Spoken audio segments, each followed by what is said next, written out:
All right, you guys, so in 2010, Janteyl Johnson was a 15-year-old from Newark, Delaware.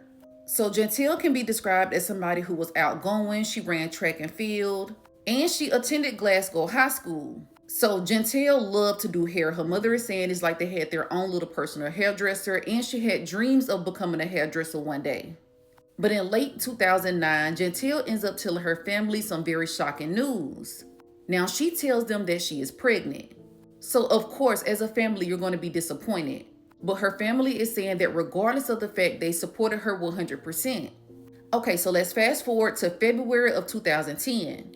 On February 3rd, she was dropped off at school by her mother and her brother. But after a few hours of being at school, she ends up calling her mother and saying, "Look, I don't feel well. I think that I should go home for a little while." And her mother, she's absolutely fine with this because she's pregnant, she's at school, she's knowing that her daughter is under a lot of stress. So Janteyl ends up telling her mother, "I'm gonna go home, I'm gonna take a nap, but please tell my brother to come pick me up because I have to go back to school after 3 for extracurricular activities." So her mother is like, "Okay, I'll do that. I'll call and wake you up in a few hours." But when her mother tried to call and wake her up, nobody would answer the phone. So eventually the brother, he shows up back at the apartment to pick her up to take her back to school.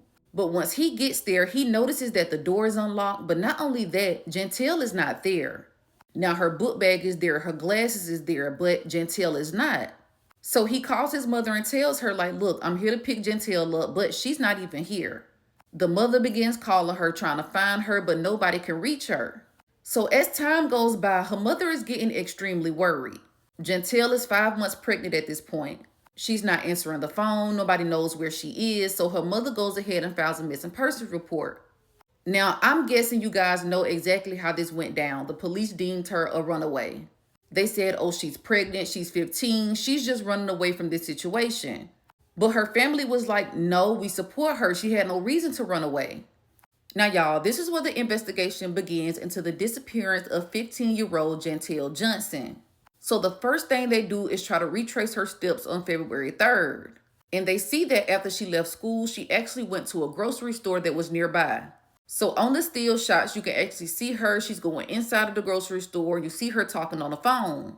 Now, it seems like Janteyl is talking on the phone the entire time she's on this surveillance. They go back, they look at phone records, and they see that the last call that was placed to Janteyl's phone was by her child's father. Now, you guys, let me stop the story right here and say this.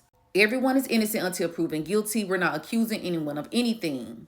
But the person who Janteyl told her family she was pregnant by was 26 years old, meaning he was 11 years older than Janteyl.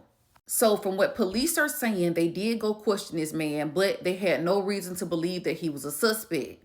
But from what Janteyl's family is saying, her phone last pinged in an area where his grandmother lived, meaning that Janteyl had to have been in that area with him when she disappeared. But still, for some reason, police do not name him a suspect, and they go no further with the speculation that he is involved. Now, you guys, this was in 2010. We are now in 2025, and Janteyl has still not been found. Now, let's remember, by this time, she would have given birth.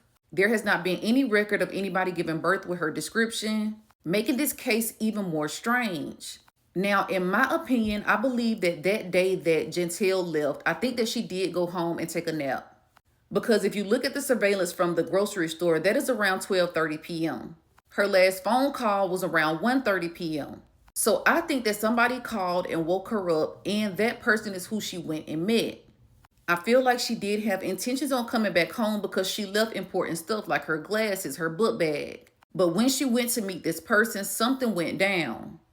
In my opinion, the police completely dropped the ball in this case.